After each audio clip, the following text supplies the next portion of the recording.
C'est un paradoxe qu'on connaît bien celui-là. Les filières scientifiques et technologiques ont du mal à attirer les femmes. Mais pourquoi?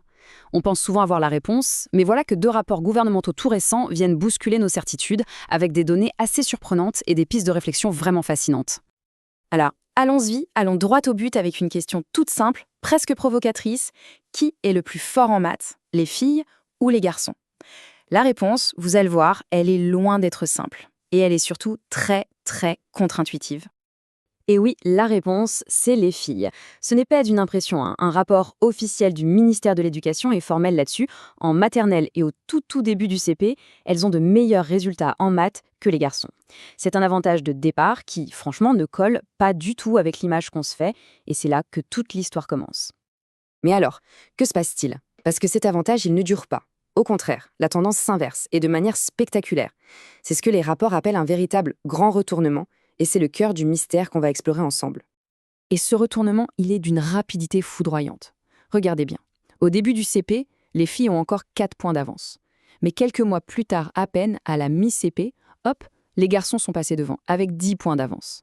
Et après, l'écart ne fera que se creuser pour atteindre 32 points en CM2. Ce n'est donc pas un petit glissement lent, non, c'est une véritable rupture qui s'opère en l'espace de quelques mois seulement. Alors, comment on explique un revirement pareil? Si la biologie n'en est pas en cause, il faut bien chercher ailleurs. Et là, c'est un deuxième rapport qui nous met sur la piste d'un coupable invisible, mais terriblement puissant. L'effet stéréotype. Mettons tout de suite une idée de côté. Non, il n'y a aucune différence innée biologique entre les cerveaux pour les mathématiques. Les rapports sont absolument formels sur ce point. La cause n'est pas là. C'est l'école elle-même, en tant que processus social, qui fabrique cette différence de niveau.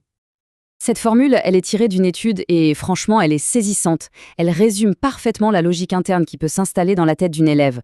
Maths égale masculin, moi égale féminin, donc maths différent de moi. C'est une sorte de syllogisme inconscient, une équation toute simple mais absolument dévastatrice qui mène tout droit à l'auto-exclusion. Ce phénomène porte un nom en psychologie sociale, c'est la menace du stéréotype. C'est la peur, en fait, de confirmer une image négative associée à son groupe. Imaginez passer un test de maths en ayant cette petite voix dans la tête qui murmure « Les filles sont nulles en maths ». Eh bien, cette simple pensée, c'est comme un programme qui tourne en arrière-plan. Ça consomme de l'énergie mentale, ça crée du stress et ça fait baisser la performance, même si les compétences sont bien réelles. Et cette menace, elle est nourrie par des signaux très subtils, souvent inconscients. Une analyse des appréciations scolaires le montre très bien. Pour une performance égale, on va féliciter les filles pour leur travail, leur sérieux. On va féliciter les garçons pour leur talent, leur intuition. Le message implicite, il est lourd de sens. Les garçons auraient un don, une facilité naturelle, tandis que les filles ne feraient que compenser par l'effort. Bon, et alors, en quoi c'est si grave? Passons maintenant aux conséquences, parce que ce fossé, ce n'est pas juste un problème scolaire. C'est un enjeu majeur pour notre société et notre économie. On va voir pourquoi ce déséquilibre a un coût pour tout le monde. Le premier chiffre est assez dingue. Alors qu'elles sont majoritaires dans l'enseignement supérieur, les femmes ne représentent que 25% des étudiants en première année de filière scientifique. C'est un immense vivier de talents qui est tout simplement détourné de ces secteurs pourtant cruciaux pour l'avenir. Et ce gâchis de talent a un coût économique direct bien tangible. Le rapport l'estime à 5 milliards d'euros. C'est la croissance annuelle manquée pour la France chaque année. C'est le prix, en fait, d'un potentiel d'innovation qu'on sous-exploite. La preuve? Sur les brevets déposés récemment en France, à peine 10,9% des inventeurs sont des inventrices. On se prive massivement de créatrices pour la technologie de demain. Et au-delà des chiffres, les conséquences sont profondes et très concrètes. On parle de technologies conçues principalement par et pour des hommes. L'exemple des premiers systèmes de sécurité automobile, calibrés pour des corps masculins, est tristement célèbre. Ce déséquilibre, il renforce aussi les écarts de salaire. Et, au final, il nous prive de talents vitaux pour affronter les défis qui nous attendent. Alors, on fait quoi? Heureusement, le rapport ne se contente pas de poser un diagnostic. Il propose un plan d'action, un plan plutôt ambitieux, jetant un œil à cette feuille de route pour peut-être inverser la tendance.